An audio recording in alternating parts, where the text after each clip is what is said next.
Hello and welcome to the Cinementalist podcast for cinementalist.com. My name's Andy. Sitting next to me is Floki, our bearded dragon mascot. And sitting opposite me is Liam. We're back again. We are indeed, mate. And that was fun, wasn't it? Yes, yeah. I had a rip-roaring whale of a fucking time. Yeah, after our self-imposed exile, because we both caught COVID over New Year's, which is amazing, actually, because we didn't see each other.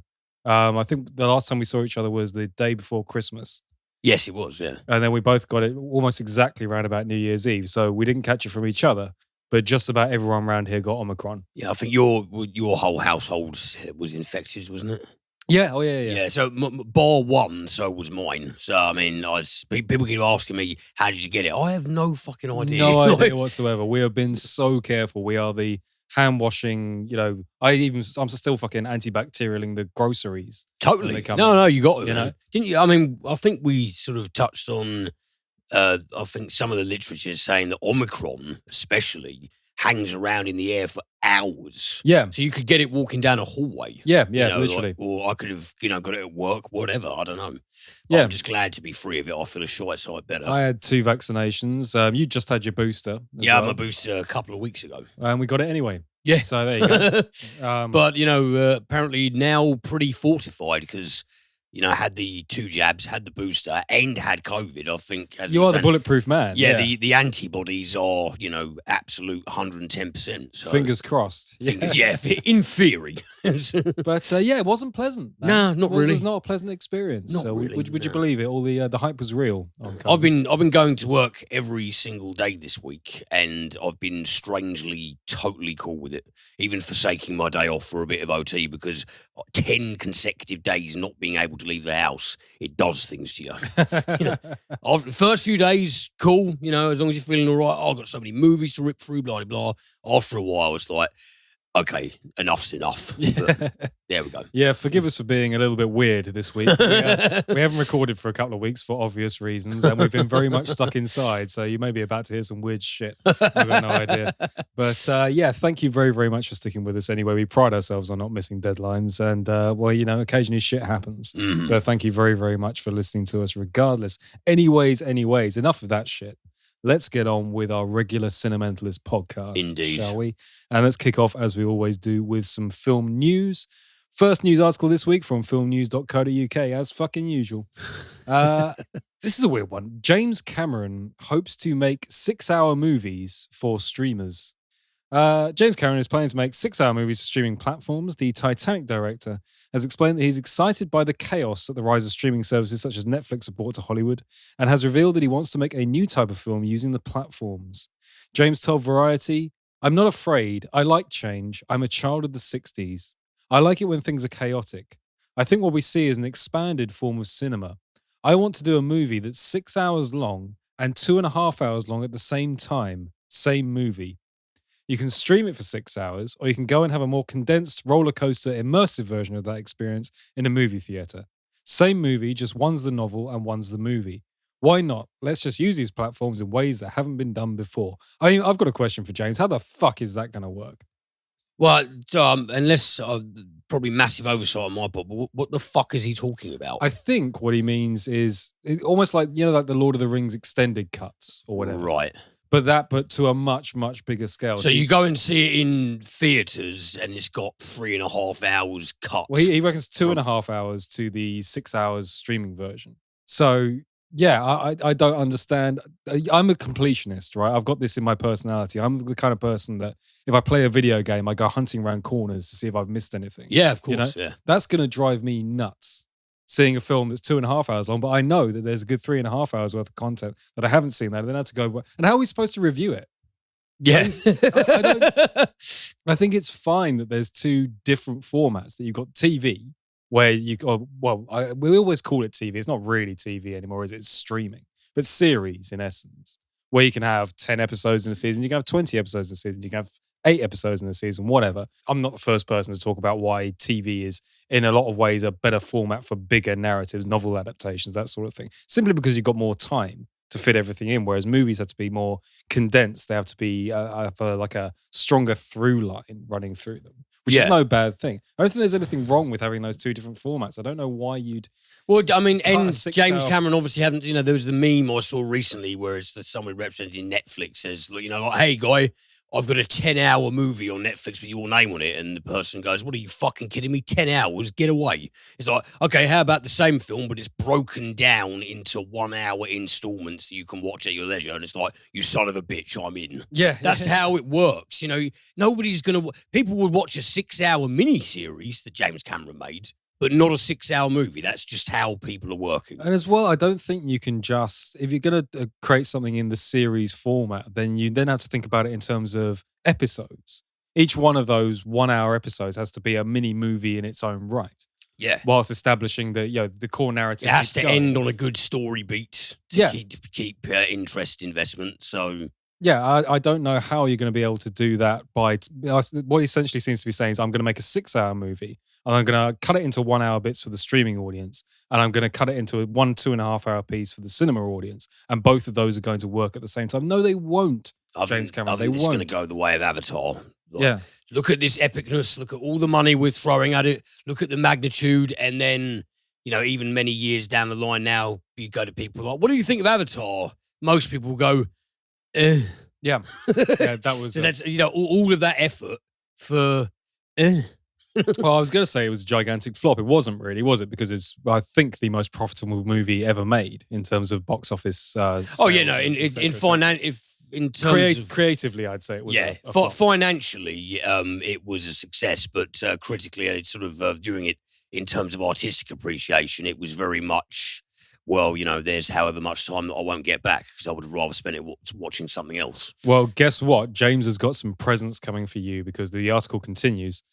James is currently working on the sequels to his sci-fi epic Avatar and explained that he has a lot of editing to do before the movies are up to scratch, although he did praise the contributions of the various cast members.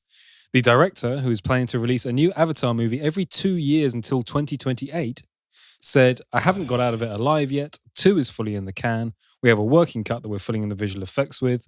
I feel pretty confident with that film. 3 is still a bit shadowy. It's way too long.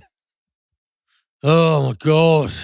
I mean, I don't think the audience is there for the sequels. What is this man doing? This is the man who gave us fucking Terminator and Aliens. I think what is he doing? I think Avatar was a success because it had, for the time, like mind-blowing visual effects and everything, and everybody, there was so much hype about James Cameron, expanding the boundaries of what's possible visually in cinema that people went to see it and they bought the DVD for their friends and all that kind of stuff. I think once you take away that level of hype, is anybody really that invested in the world of Pandora or whatever, where they want 3 more films? No, I know I've probably broached it before, but that old urban legend about people watched Avatar and then they were so crestfallen that kind of universe would never be attainable in any reality that they inhabit, that there were mass suicides.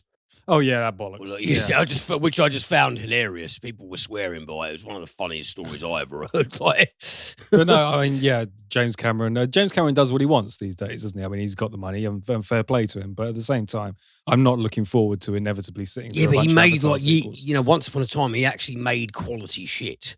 He actually made stuff that... He made my favourite film? Yes, absolutely. He made stuff that looked good, that was paced very well, where all the performers were shit hot, everything was tight and bam, bam, bam. And now he's just... And now. Yeah. Yeah. Yeah. Oh, well. We've kicked right off with a rant as well. CINEMENTALIST back on form. This one's going to inspire a good rant out of you, I think. I saw this article and thought of you. They're doing, I don't know if you've read about this already, in which case it'll spoil my entire bit, but they're doing a remake of The Raid. Oh, God. What, a US remake? Yeah, a US remake of The Raid, yes. But there is a big name attached to produce. And I wondered if you might be able to guess who the really big name, more famous as a director, but he's produced a lot of stuff as well. Who do you think Hollywood would bring in to do a remake of The Raid, to oversee the production and really take a creative lead? A big-time director. Yeah, very big time in terms of box office output. Okay, let me give you a clue. Do I dislike him? Very much so. It's not fucking Michael Bay. It is Michael Bay. For Christ's sake. Michael Bay is to produce the Raid remake for Netflix. Great. The 56-year-old director will be at the helm of the remake, along with executive producer Gareth Evans, who served as the writer and director of the 2011 film. I mean, he did a very, very good job with The Raid. We like The Raid a lot. It's a very, very, very good film. Yes, absolutely. The remake with Michael Bay involved, I think might be the worst thing I've read so far this year. So Michael Bay's producing it. Yes, he is. Yeah. So Gareth Evans is directing this one? No. He's going to be executive producer. Executive producer. So he's been kicked out of the director's chair for, well, as best as I can tell, no reason whatsoever, because The Raid was fantastically directed, and that was his strongest point. Who's he been replaced by? Doesn't have a director so far. But, well, here we go. This is the rundown for the remake of The Raid. The original 2011 film starred Ika Uwais, who went on to further success in Netflix hit Wu Assassins, as its lead, a rookie SWAT operative who, along with his team, has to battle their way up a series of levels in a lockdown apartment complex dominated by a drug lord. The remake will be a distinctly original take on the material, which promises to pay great respect to the original film while also bringing a fresh approach and perspective that will set its own course in the action genre. The film is set in Philadelphia's drug-infested Badlands, where an undercover DEA task force climbs a ladder of cartel informants to catch a kingpin. Now, how unbelievably generic does that sound? The Raid felt fresh and exciting and punchy and all those sort of Filipino martial arts and that kind of stuff going on. And now we've got Philadelphia, drug-infested Badlands, undercover DEA agent going up cartel informants. Well, so we're not actually going to have the SWAT team storming the tenement building. No, it's an undercover DEA task force climbs a ladder of cartel. I believe in the original. What the fuck is the point of that? In the original Raid, they were actually climbing a physical building. In this, It seems like it's a metaphorical ladder of cartel informants. So it's basically had everything ripped out of it, and I'll be surprised in terms of remake territory. So it's a metaphysical raid. By the sounds of it, it's so far. It's a philosophical raid. What I mean, yeah, what are films really? That's the question the film wants to ask. That's the question Michael Bay wants to ask you. What did you like about The Raid? Everything? Well, let me change that for you. Yeah. Well, I'm sorry. I'm going on the record right now. I'm not going to watch it. Oh, I will. I'm not going to watch it. I want to see what Michael Bay does. They can fuck right off. Yes. You might like this, actually. This is much better. Beavis and Butthead creator Mike Judge reveals new look ahead of their next movie. There is to be a new Beavis and Butthead film. Oh, well, Do America is a childhood favourite of mine, so... Anything Mike Judge does, as far as I'm concerned. I've rated Silicon Valley so many times on the podcast. I'm sure people are sick of me talking about it, but if there's anybody left listening to us who hasn't watched Silicon Valley yet, please. Beavis and Butthead Do America, that was one I wore out the tape on because I fucking loved that movie so much. So. Well, the problem with this article, I wanted to talk about there's a new Beavis and Butthead movie, but number one, we don't really know much about it yet. And number two, the hype about this is because he's released some drawings of what the characters look like, which doesn't really come across on an audio medium. Of course. But I'll read you the article anyway from EmpireOnline.com. It's been a while since former MTV mascots Beavis and Butthead disgraced our screens with their dopey chuckles, musical opinions, and rude humour. They hit cinema screens in 1996 with Beavis and Butthead Do America and briefly returned to TV for a revival series in 2011. But creator Mike Judge is now working on both a new series and a new movie. And for the looks of the duo in his latest tweet, they've grown up. So he's put up some character sketches, and it's essentially Beavis and Butthead in their middle age. They look like they're in their 40s now. Oh, really? Yeah, they've both got like paunches, and Butthead's gone bald. And so apparently the images are reportedly of the duo, both voiced by Judge in middle age, which points to the new movie headed for the Paramount Plus streaming service, taking a crack at legacy sequels. Whether this is their new form for the whole story remains to be seen, but it's an interesting angle for Judge to take. There is no word yet on whether the new series or film might hit screens, so for now this will have to suffice. But while the pair has grown up, we very much doubt they have in any way matured. I'm looking forward to that. As long as Mike Judge is at the helm, yeah, I think that'll work. Ordinarily. You say it's about them in middle age. Isn't there a scene in Do America where they both meet their dads? Yeah, they're like a couple of scummy bikers in the desert. The character drawings look a lot like their dads, actually, yeah. So it seems like they're going down either of you bastards got a match. It's like, yeah, my butt and your butt. Yeah, ordinarily, when I think it's a bad idea to go back to a successful franchise or a creative format years and years later. Or it never really works. You can never really put that lightning back in a bottle again. But Mike Judge hasn't missed a beat since he stopped doing Beavis and Butthead, and that gives me a hell of a lot of hope for it. Yeah. He's still just as funny as he ever was.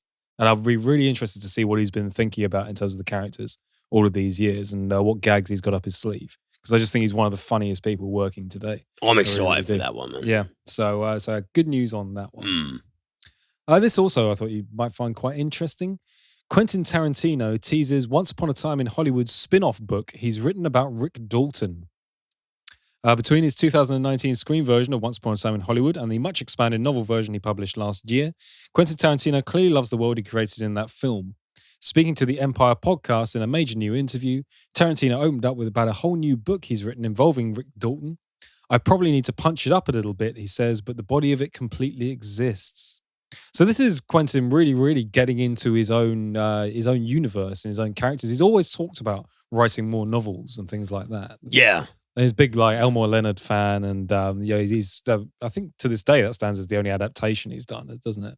If I remember correctly. Yeah, I think Jackie Brown is the only because it's based on Rum Punch, and I think that's the only one he's done that is not based on an original screenplay of his. Yeah. So, well, I mean, I see my favorite Tarantino films. It goes Reservoir Dogs, Pulp Fiction, and Jackie Brown in that chronological order, and then it jumps to Once Upon a Time in Hollywood. It's not that I don't like Kill Bill, Django Inglourious Bastards, and the Hateful Eight stuff, because I do. I think they're great, but in sequence of favourites, Once Upon a Time in Hollywood is way up there for me. It's his best 21st century film as far as I'm concerned. Yeah. I've watched it about 3 or 4 times and I absolutely love it. So, yeah, I mean, a spin-off. And DiCaprio as Dalton is just fabulous. And as is Brad Pitt. So, yeah, I mean, that I definitely purchased that. Well, Tarantino is still holding to his whole thing of the next movie will be his last. I've always thought that he's going to break that. I think there's just too many films. Well, he's going to retire at 60. Yeah. I mean, he's going to be 59 this year, so... Yeah, time is running out, essentially. But I've always thought that's one of those sort of bullshit things he said that he's still sticking to it at the moment, but I think he'll come back at some point. But anyway, if he doesn't, I would love to see him turn into a full-on novelist. I think that would be really, really cool. It'd be a great way of getting his writing out there because he's got famously drawers and drawers full of scripts, treatments, ideas, and things that never made it to the screen.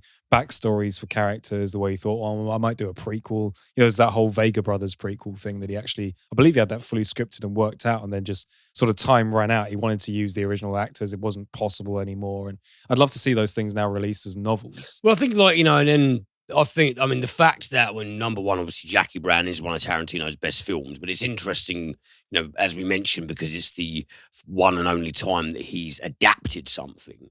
I always thought that Tarantino, in terms of, he's actually he's a really great cinematic analog to Elmer Leonard. That kind of really slick, well fleshed out, pulpy stuff full of very idiosyncratic characters and usually a generous amount of violence.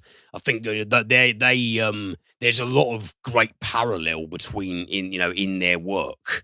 So Tarantino, as you say, becoming a full-time author himself, I think that's probably got awesome written all over it. Yeah, I'm just really, really interested to read that stuff. And I've read some of his scripts as well, but obviously I've never read like a full novel of his yet. I wonder how his writing style translates. I wonder how I think he'll have some interesting Cormac McCarthy-esque kind of ideas. I do like, I'm fan fictioning over here, but I just really want to read it. Do you, sorry if we've mentioned this before, but like, is it just me or do you not think that his style do you think his style now is more or less unrecognisable from the way it was 30 odd years ago? Because I listened to the dialogue in Dogs and I don't really see that replicated in any of his movies now, even really in something like Hollywood, which I adore. It's an interesting question. Those kind of conversations that the characters had in Reservoir Dogs and Pulp Fiction, and to some extent in Jackie Brown, his kind of, all of his 21st century films, they just don't really seem to have anything in that kind of sphere, if you like. I think one of the interesting things about Tarantino is that he's a master of sort of collage in a way. Yeah. Taking little bits and pieces from cinema and novels and everything else and and putting them all together into a recognizable work where you can watch it on two levels. You can watch it as a cinema fan and go, oh, that's just like that shot from blah, blah, blah. And you can watch it with absolutely no back knowledge whatsoever and find an amazing, entertaining, cool, creative piece of work. He's always got something, there's something recognizable in the way he puts those collages together, I always find, which is kind of mad, really, because he's aping other directors while still keeping a recognizable style of his own. I think that's true of the writing as well, though I do know what you're saying. I guess his writing has evolved over the years. It'd be very interesting to see how it would evolve I suppose you could say a text format. Yeah, I mean, it's just that for me, without getting too like hung up on it because of time, but like for example, the opening diner conversation in Reservoir Dogs, I just think all of that dialogue is completely and utterly 10 out of 10. Yeah, it's one of the best opening scenes ever written. Yeah, just just all of the banter, all of the dialogue between those guys in that opening scene is just impeccable, and you never really hear like him. You never really hear characters in his movies talk to one another like that anymore, and I do miss that. Yeah, well, maybe that'll be coming back in novel form. Yeah, that'd be good. We shall see. Anyways, onto the review section of the podcast. What an amazing segue that was. I've completely lost my touch. Yes, Liam has some film reviews this week, and Liam, take it away. Certainly do, man. Well, while I was away, I got stuck into this one. I've been looking forward to this very much. Have you heard of Mass? No, the new one on me. This is the writing and directorial debut of Francis Elliott Crans. The only thing I knew this guy from was his performance in Cabin in the Woods, which is a lot of very fun meta horror. But he's got a few writing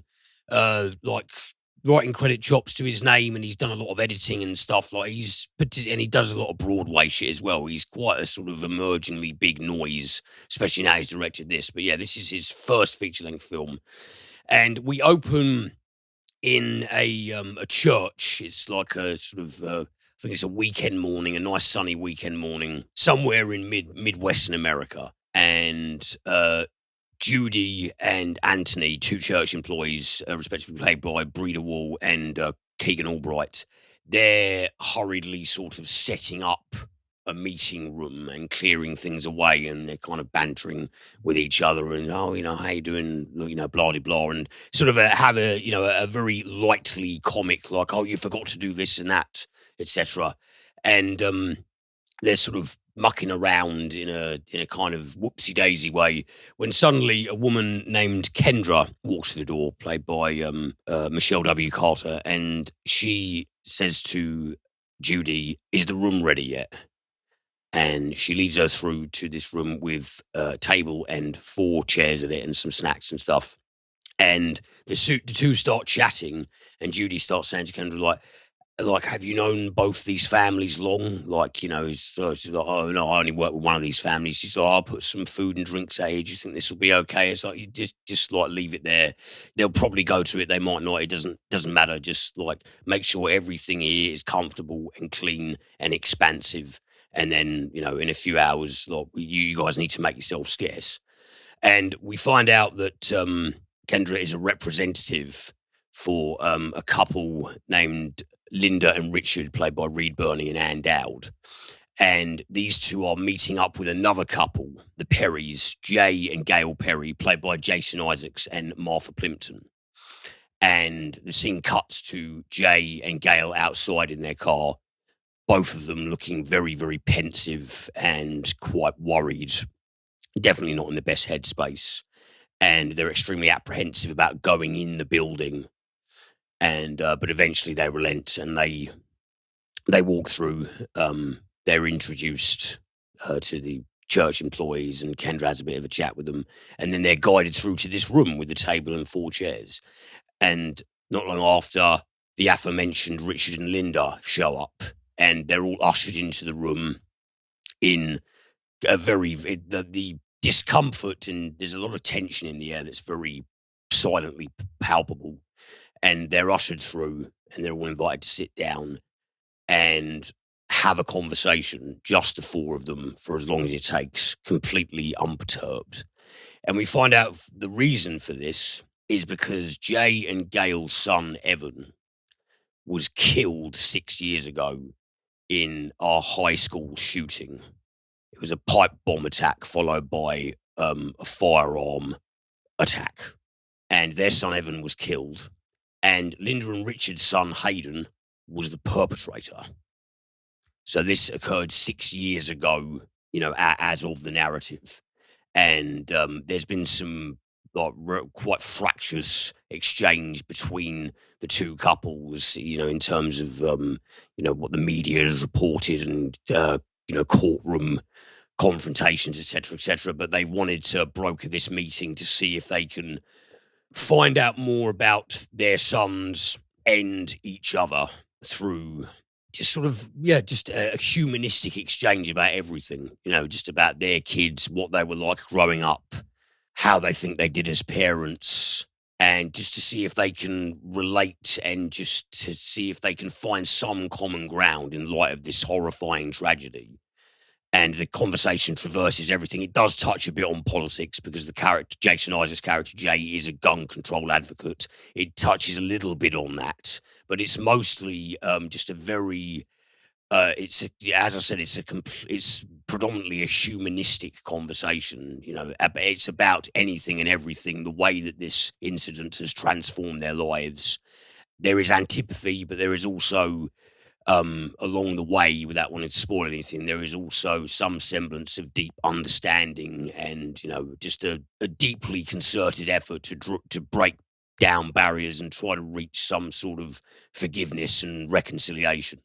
So, yeah, it's a four-hander set in one room, and it is really, really something special. This film totally bowled me over. All the four leads, their performances are absolutely fan-fucking-tastic. I've been a fan of Jason Isaacs for ages.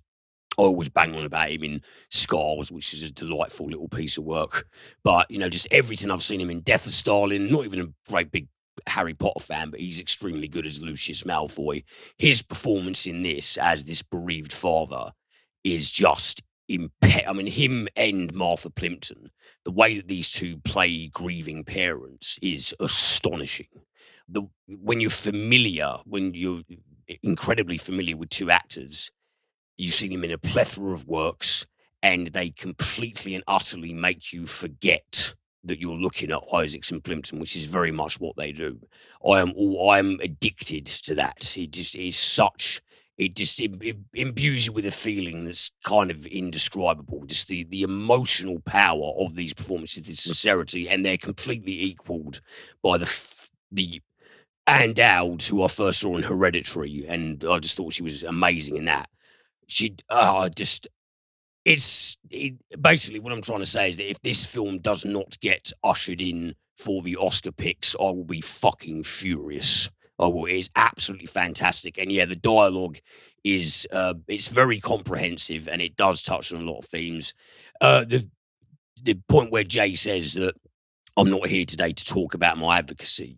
Some people have accused that of sort of being a cop-out, seeing as the entire reason that these four people are meeting is because of an incident of gun crime. But the film isn't there to be a polemic. It's there to examine very normative and very, very difficult, virtually impossible feelings to cope with after something like this happens to you. And I just think the way that the film examines that, yes, it's sad and it's very, very tough, but it's also very cerebral. This is a film that will stimulate your intellect as much as it stimulates your emotions. And I just think if you want to see something that you want to see this kind of topic approached seamlessly, there is no garishness. It doesn't cut away from the room at all. So you're not actually confronted with any sensationalistic, grim footage of a school shooting, but you can very easily visualize everything that happened. But that's all done very, very tastefully and respectfully and with the utmost empathy. And I just think definitely one of the best films released in 2021. It hasn't got a single flaw in it. It is just it would make a best-selling play. There would be arses on seats every single night if this was adapted for stage and executed as well enough as it is here. And I just think, yeah, the first time in the director's seat from an original screenplay, and I think that Frank Kranz has just completely fucking nailed it. Wow, intriguing stuff. Yeah, incredibly powerful film. And yeah, maybe one, if you did watch it, yeah, you might need something of a palate cleanser afterwards because it is emotionally draining, but it is also just if you're somebody who enjoys being pensive now and again, this film was tailor-made for just, it is very much a thinking person's movie. It isn't just a tearjerker, even though the emotion there is raw and it's sincere. There's nothing that smacks of schmaltz in any way. It's all incredibly believable. But yeah, it's just a stunning piece of work. Really, really cool is. stuff, man. Let's give that a look. Definitely. Next up, and this was a big surprise, this one. I stuck on Last Looks. Now, this is a film directed by Tim Kirkby, who is a British director. He's done a few things, but I think I was only really familiar with him because he directed a lot of Stuart Lee's Comedy Vehicle. He was like one of my one of my favorite stand-up comedians. Yeah, Tim Kirkby was he directed a lot of episodes of that, but he's done a few other things as well. But yeah, this is from a novel by a chap named Howard Michael Gould, he has adapted the novel for the screen. So it's a screenplay by the novelist himself, which, I don't know, for some reason I always find that more gratifying. It just feels more correct when that happens. But and Howard Michael Gould actually turns up in this film very briefly. This opens in sort of absolute arse end of somewhere in California, like, a really rural part of California in the woods. And we open up with a woman narrating about how human beings are X amount of the global population, but we use Y amounts of its resources, i.e. an obscenely high amount that is non-sustainable. And it goes in a little bit of, we all should be doing more in our desire to protect the environment and protect each other and give the earth and our species a chance. And this is all taking place while a man is meditating before the sunset and also tending to chickens and growing crops. And we discovered that this chap is a man named Charlie Waldo, played by Charlie Hunnam. And Charlie Waldo lives in a trailer. And he mentions this a couple of times in the film, he only owns 100 things. He's selected 100 things. That's unbelievably OCD. Yeah. Exactly 100 Exactly 100 things. But so if he gets something new, he has to get rid of Yes, something. yeah. You strictly only owns 100 things that are of some value to him in order as an aesthetic choice, because he does live quite a hermitic lifestyle, and it's sort of like it comes from some transcendental philosophy. He is just the textbook definition of a societal dropout. He just lives on his trailer. He tends to his chickens. He's got like sort of mini farm going on out there, and he does what he can to make his carbon footprint basically non-existent. He rides a bicycle everywhere. He only owns 100 things, and he just wants to be left very, very much alone in this, his back to nature seclusion.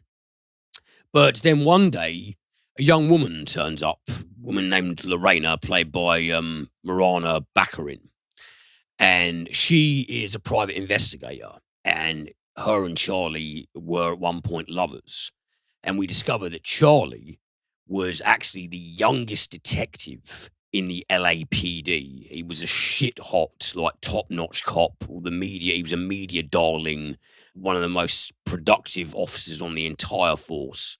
But then something happened that just really, really fucked him up. And he decided to just turn around to LA and just go, no, fuck you guys, can't be bothered, fuck this city, fuck everybody, I'm out, I'm just out. Hence his retirement to the wilderness. But Lorena really, really desperately wants Charlie's help with something. An actor named Alistair Pinch, who is a big noise in Hollywood, played by Mel Gibson, Oh, good old Mel. He's back, is he? Yep. Yes, indeed. He's been rehabilitated. He has been accused of murdering his wife. And many other things. Yes. Alistair Pinch has been accused of murdering his wife. And Lorena has been hired by the network representatives who are producing the latest show that Pinch is working on in Pinch's Lawyers. Lorena has been hired, as their PI to try and dig up any crucial evidence there might be that would point towards Alistair's innocence. And she pleads with Charlie's help, and he's just not interested in any way, shape, or form. They exchange a few harsh words. Lorena drives back home, but then Lorena goes missing, and Charlie is extremely worried, especially as the word going round is that she may have had some involvement with a man who is referred to in the film as a captain of industry whose specialty is recreational pharmaceuticals. Okay. So she's gotten on the wrong side of a drug dealer. She's taken something from him, and people think that while she was visiting Charlie, she may have surreptitiously hidden it on his property. Now she's gone missing, and said people get wind of this, and they are also looking for Charlie. So he actually comes into Los Angeles. And he meets up with the representatives of Alistair Pinch, Mel Gibson's character, and they just keep pushing him and pushing him and pushing him to take the case after much insistence that he doesn't want to. And he goes, okay, whatever Lorena was asking for, I want double that a day plus expenses. And I mean, he's still not entirely sure, but he's his skin is crawling to have to be back in this city. So he's basically kind of got a free-floating hostility about him. But they say, go on, just fuck it, whatever you need paid. And Charlie goes to meet Alistair. Now, this is Mel Gibson with basically doing, I'd say, his best Oliver Reed impression, because he's got an upper-class English accent and he is a violent alcoholic.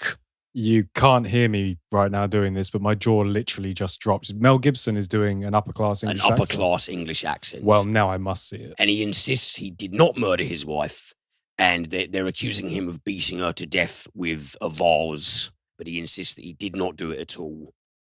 And Charlie just, he's still very, very apprehensive still, but he agrees to take the case. Hopefully what he ultimately wants to do is make sure Lorena is okay, because there's rumors going around that she might have been murdered, and he wants to see if he can track her down by being involved with this case. But all the while, whilst interacting with Alistair and trying to gauge this guy and see if it's just a wild goose chase and this guy is actually a murderer who is just feigning innocence. All of these people, it's the kind of, the PI thing of, stay away from this case, stay away from this guy, stay away from this case. And he gets into a lot of physically brutal exchanges as well as verbal ones with people just trying to throw him off the scent, present him with a lot of red herrings. And there's also, a lot of the kind of hardboiled neo-noir PI dalliances. He gets involved with Alistair's young daughter. Her school teacher is like a rather fetching young woman, and she takes a bit of a shine to Charlie, and he wants to see if he can maybe find out more about what happened by talking to her. Very much, your kind of template private investigator neo-noir story. Now, before going in, I knew that this starred Charlie Hunnam as the main character. And I knew that Mel Gibson was doing an upper-class English accent. And I knew that it was a comedy thriller based around Hunnam's character as a private investigator. I will have my hands up and say I was going in with very low expectations indeed. And I was really wrong. I really enjoyed this film. I thought it was really fucking good, honestly. Charlie Hunnam, who I have not made a secret of my general ambivalence towards, to put it mildly. I mentioned I really liked him in Jungle Land. I thought his performance in that was great. And he's done it again. He is really good as Charlie Waldo. He just does. I mean, he's more of like he's kind of like a latter-day grungy Philip Marlowe than he is like a Jeff Lebowski. He's not really a bumbling, oblivious kind of like dupe. He's more, he's the burnt-out retiree cop who doesn't want anything to do with anyone, but he doesn't overdo that in a stay away from me sense. He's got like a sort of a quiet woundedness about him with something of a rough edge as well. And I think that the way Hunnam communicates that is really, really effective. I really believed him as Charlie Waldo. And I know what you're probably thinking, but Mel Gibson is actually fucking hilarious as Alistair Punch. I mean, genuinely hilarious. It's him doing an Oliver Reed impression. He is that very, very, good diction, received pronunciation. He drinks far too much and he likes to beat the shit out of people. And honestly, the way... It does sound like a role that he could play. The way that Gibson executes it is really good. It's genuinely funny. And that's the thing. This film, the gags in this film, they land. There's no political agenda anywhere here. There's no sort of horrible contemporaneous cultural references that date it. The humor is actually, it's earthy and it's quirky and it's actually witty. And, you got all these people on Charlie Waldo's tail trying to throw him off the scent. One of them is like, there's a few guys there, the henchman of a rapper played by Method Man, whose name is Swag Dog. That's dog spelt with 5 G's. And he's just got like all of these ridiculous obstacles to come over. Whilst also, but you're also you're quite invested in. You do get to the point where you're along with this guy for the ride, and you do actually hope that his ex-girlfriend is okay, because Hunnam he really does. I didn't like him in Green Street. Thought he was me in The Gentleman. A lot of what I've seen him in, he hasn't impressed me. But this is a film where I bought his character. I gave a shit about his character. I thought he commanded this lead role really well. All the humour is good. The whodunit is really, really excellently executed. I was looking around for clues all the time, and when it did land, I was like, well, fucking hell, that seems like so obvious, but they completely and utterly obfuscated it without loads and loads of, we make you think it's this guy and this guy and this guy and this guy. So it sounds a bit Knives Out-esque. Somewhat. There is some...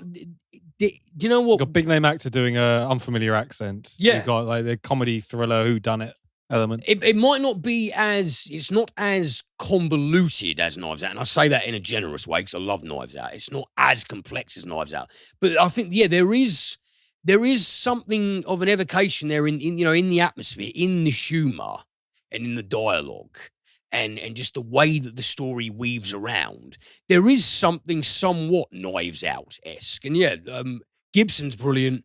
Hunnam's brilliant. You got Method Man turns up. Clancy Brown as a big cuppy who always is good to see Clancy Brown. Yeah, because the LAPD obviously hate Waldo for sort of ratting him out for stuff and hiding out and sort of cleansing his conscience. He took a lot of coppers down, and Big Cuppy, played by Brown, is like this great big bastard of a cop who's just like, everybody fucking hates your guts, Waldo. Get the fuck back to your hippie shithole and stuff like that. No, honestly, last looks, thought it was going to be mediocre at best. I really enjoyed this film. I thought it was great. I would happily watch it again. It's a really strong comedy thriller. Hunnam and Gibson are both on top form.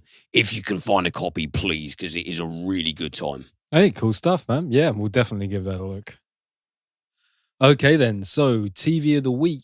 And I've got an interesting one this week, actually, compared to my normal boring stuff, of course. This has been played in the UK over New Year's, and I believe it's been the same in the US, and it's called The Tourist. Seen any of the promos for this one?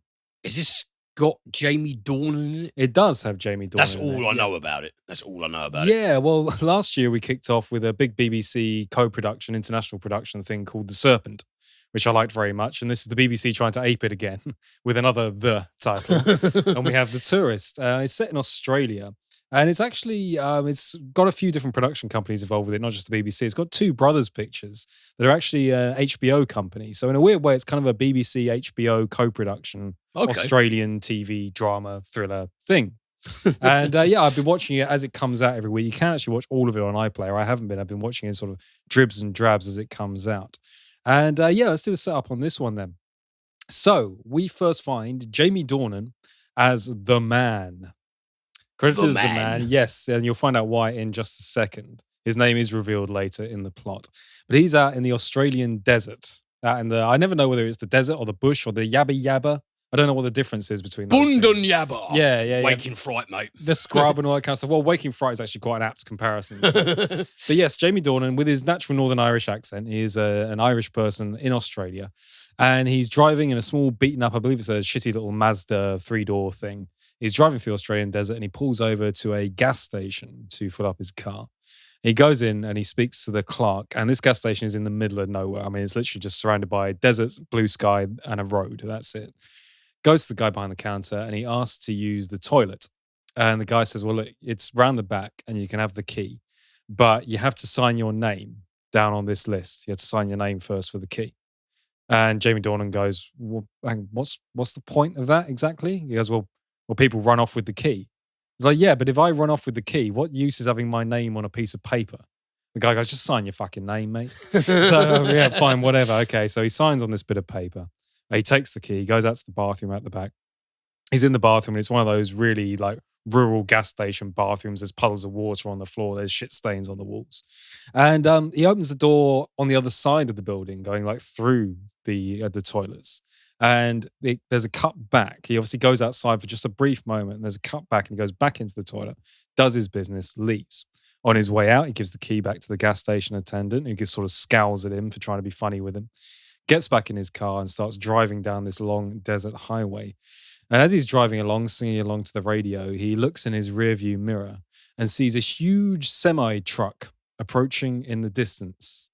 So you've got long desert road, you've got ordinary kind of guy pulls over in a gas station, you've got him driving along, minding his own business when a big semi-truck pulls up in his rearview mirror. Does this sound familiar to you? Sounding a little bit Duel-y. It's sounding exactly like Duel. Yes, which is Steven Spielberg's, I believe it's his first major film at the very least. And what a fucking fantastic film it is. What a fantastic film it is. Famously, when Spielberg went into pitch Jaws, he said, I want to make Duel again. Except rather than a truck this time, it's a shark. So I'm watching this at this point and going, hang on a minute, it's doing Australian Duel. This is kind of cool. So anyway, this truck gets closer and closer and closer in the rearview mirror. Jamie Dornan, as the man, doesn't actually seem that surprised that he's being chased down by a truck and starts accelerating. Although obviously he can't keep away from it. It's getting closer and closer and closer.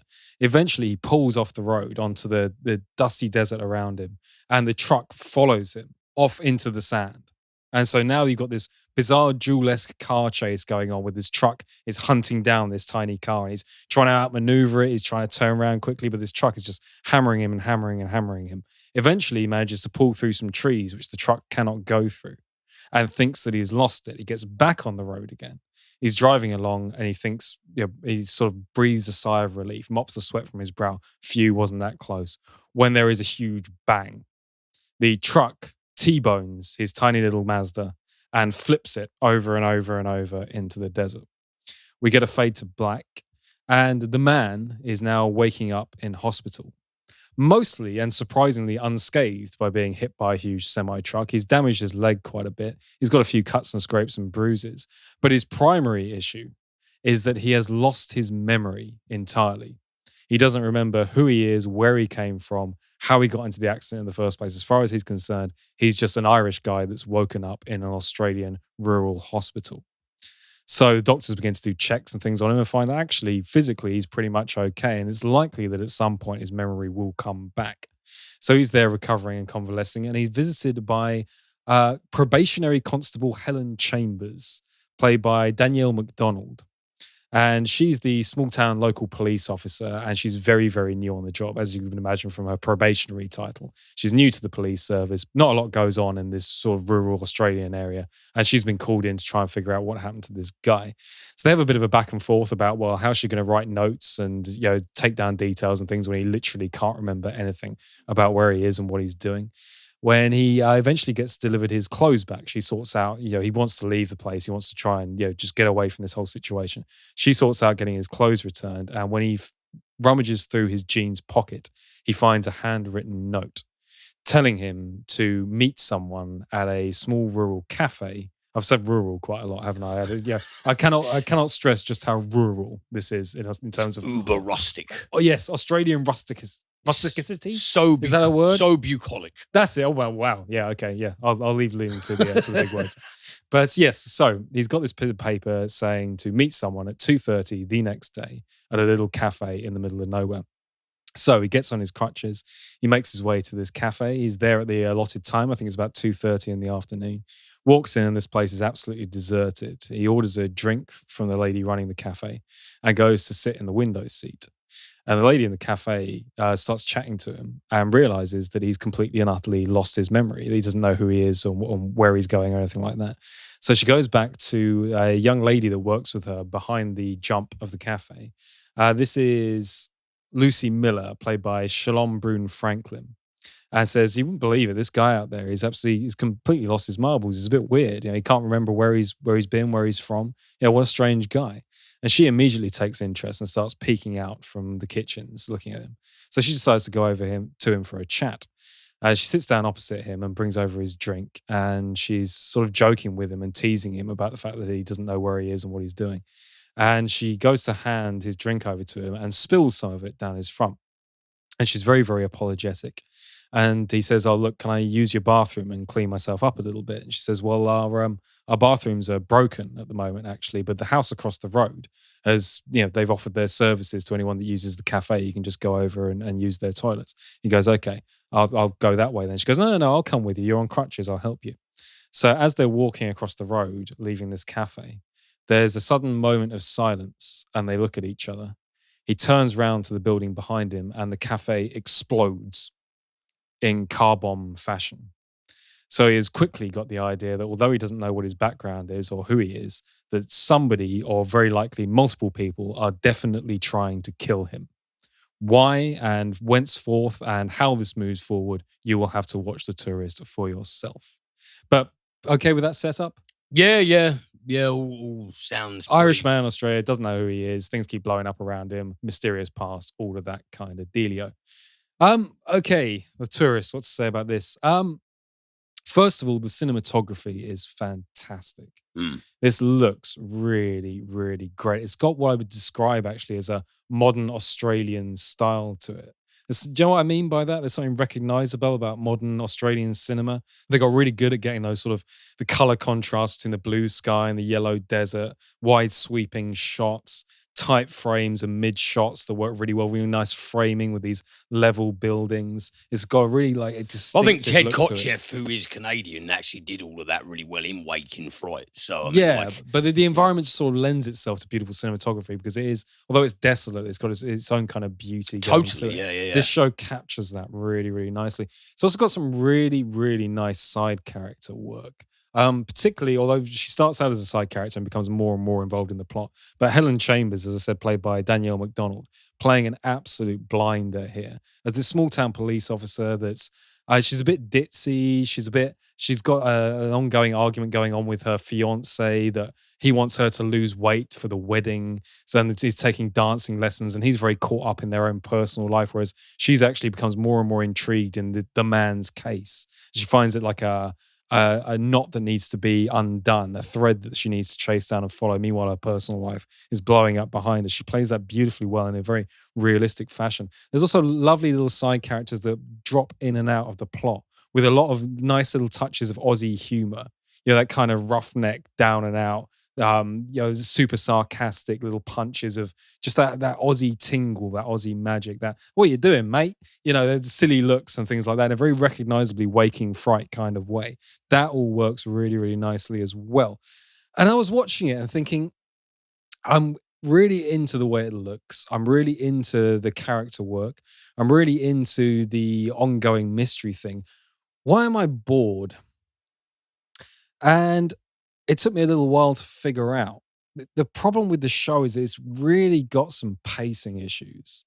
So the BBC has got this idea now that binge watching is a thing. Welcome to 10 years ago, BBC, by the way. And that if you want to create a show where people binge watch it, number one, a good idea is to release all of the episodes at once. People can watch them one after the other. Otherwise, you can't binge watch it. They finally figured that one out.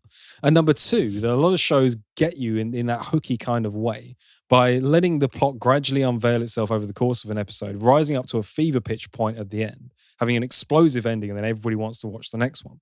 This show is very, very much trying to do that. It's just the trouble is, for the rest of the episode, everything moves so slowly you almost don't care.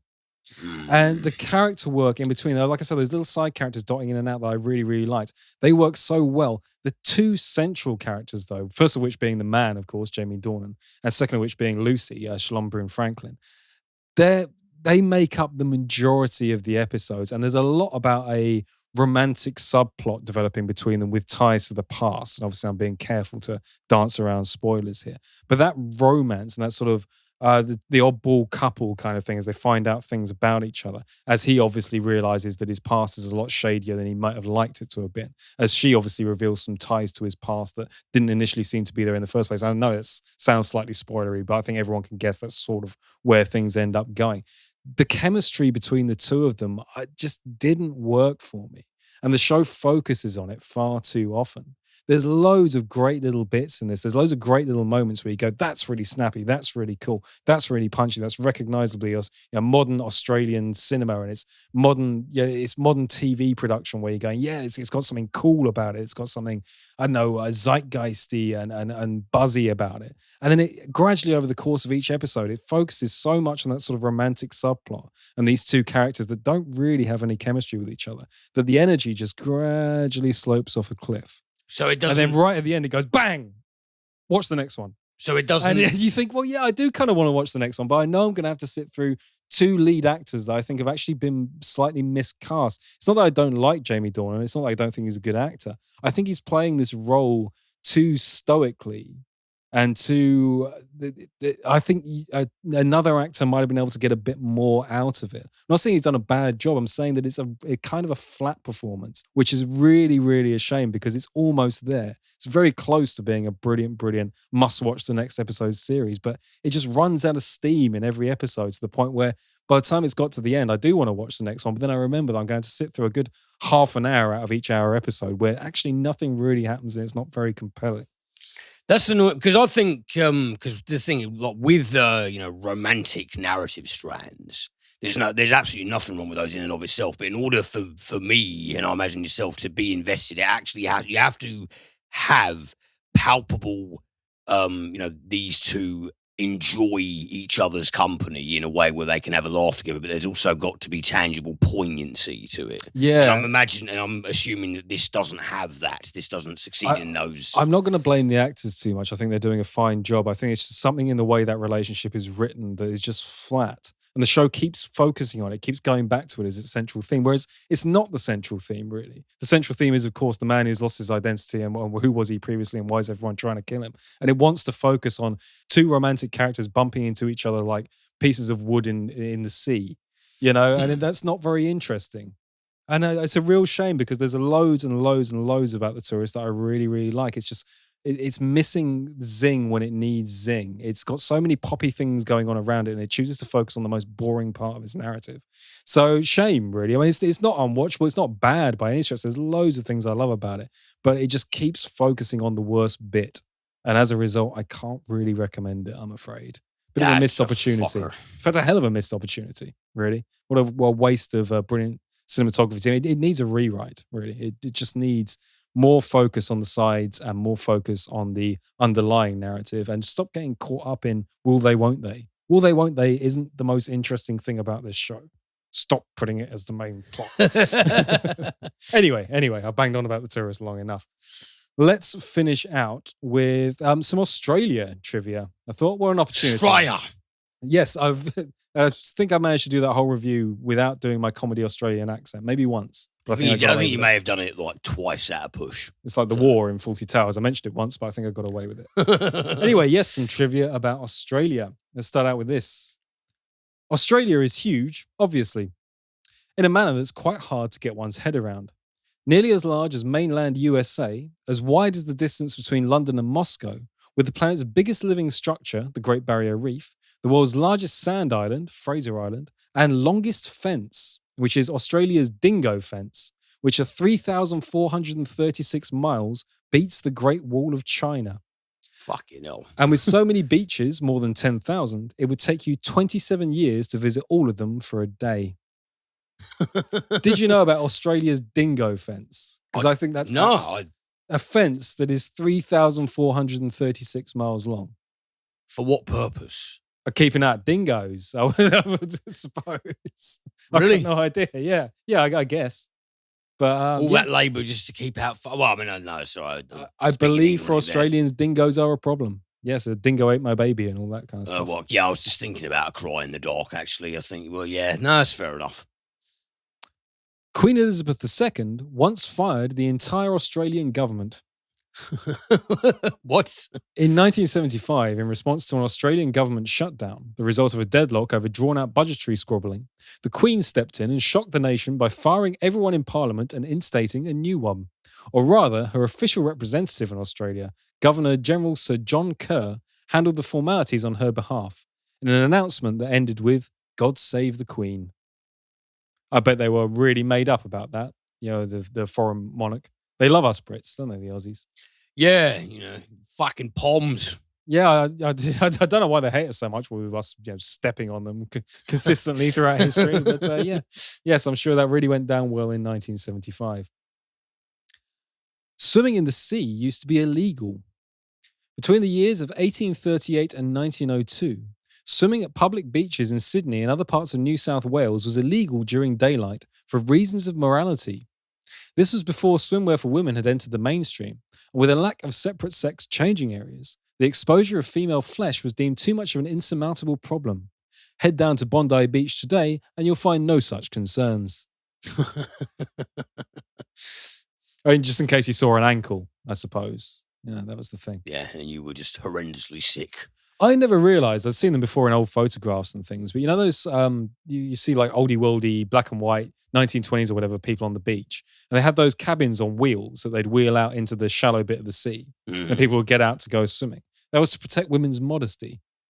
It was to get them away from like people watching on the beach. You'd get in fully dressed into this cabin, get changed into your swimwear with the doors shut. Someone would wheel you out into the sea, and then you could emerge and go swimming without anybody seeing you in your swimwear.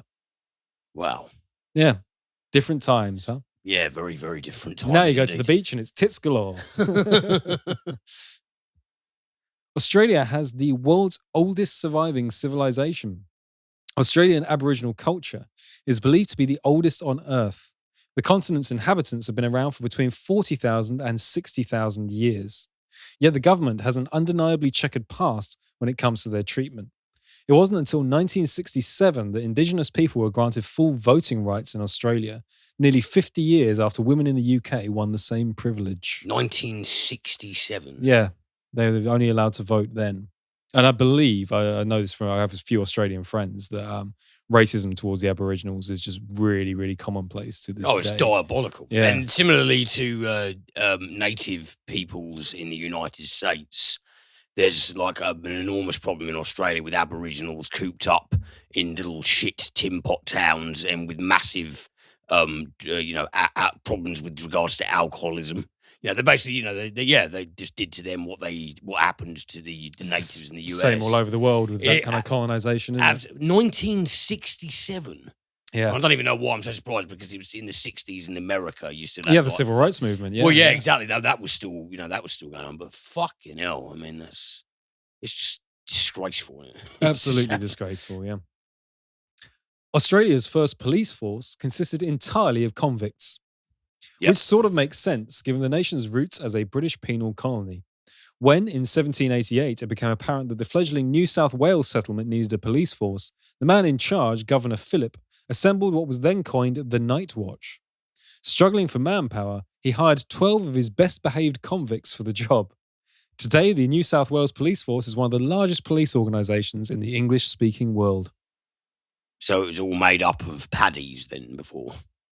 I have no idea. They just said 12 of his best-behaved convicts. I love that. You've been very, very good, Jones. You can now enforce the law. You could be a policeman. This can't go wrong. I don't see any possible way this could go wrong. No. So was it poacher turned gamekeeper? Yeah. And my final fact here. They use classical music to fight crime. In 2013, Knox Police in Victoria came up with a novel way to deter yobs from loitering near shopping centres at night by blasting the likes of Beethoven and Bach from speakers, music not generally to the taste of teenagers. According to the Herald Sun, it actually worked. That's awesome. Yeah, I think that is pretty cool, actually. I've got, I like to end on a funny one every week, and I thought that was fairly amusing. I have got one more here. I just want to point this out because this thing is a really dark and weird and interesting bit of history, but try this one. There once existed an Australian socialist colony in Paraguay. During the early 1890s, a band of disenfranchised Australians left their home country while it was in the grips of a recession and established their own communist utopia in Paraguay named New Australia. Defining principles included a ban on alcohol, extramarital sex, and associating with non-whites. Like many experimental utopias before it, the concept failed in less than 2 years, and the movement's leader, William Lane, relocated to New Zealand, where he eventually became editor of the New Zealand Herald. What the fuck? Yeah, it just absolutely blew my mind, that fact. I mean, okay, Australian socialist colony in Paraguay, I can believe that, but so it had a really, really draconian, racist... Well, so it was a white supremacist settlement, for one. Yeah, but he moved to New Zealand and then became editor of the New Zealand Herald, which I've heard of. I mean, it's a big paper to this day. And he's a puritanical neo-Nazi. Yeah, William Lane, man. Fuck him. Wow. Yeah. What a dick. Yeah. Do the readers of this paper know that? I don't know. They do now. I don't know how many listeners we've got in New Zealand, but hopefully at least one. Hi. Anyways, that's the end of the free podcast this week. We're going to go and record the premium one now. Liam, I believe, has a million extra takes. I've got a few there. Yeah. I've got basically the amount I would do sans theming. There we go. So as you would expect during our COVID time, we have been watching a huge amount of stuff. I trust that you've got stuff to splurge about as well. So. I do. I'm going to actually, over New Year's, one of the nice things about being stuck inside was they played a lot of movies that I'd only seen when I was a kid, including a couple of big trilogies, namely the Back to the Future trilogy and the Indiana Jones trilogy as well. Yeah. So I'm going to be reviewing those. I'm going to be going back and going, do they match up to my memories of them from when I was a kid? Awesome. And I have some thoughts on those, actually. I'm interested to hear them. Excellent. Well, hopefully someone else is as well, because if you'd like any of our premium content, please do go to cinementalist.com for a link to our Patreon page. You can follow us on Twitter at CinementalCast, and you can follow Liam at the Movies at Wacko Jacko's Flicks. And that wraps up for this week, really. Anything to add, Liam? Yeah, thank you very much for listening, guys. As always, we are back in the hot seat, and hopefully that will remain undisturbed for the foreseeable future. Yeah, unless we go down again, in which case, I hope we make it. Yeah, fingers crossed. All we can do is cross one's fingers. No, but check out the good shit we mentioned, and I guess give the tourist a swerve from the sounds of it. I would give it a watch, but don't go in with high expectations, I think is what I'd say on that. Whatever you do, have a good time, or try to at least. Absolutely. All right, guys. Hope to see you on the premium. If not, free one next week. Take it easy.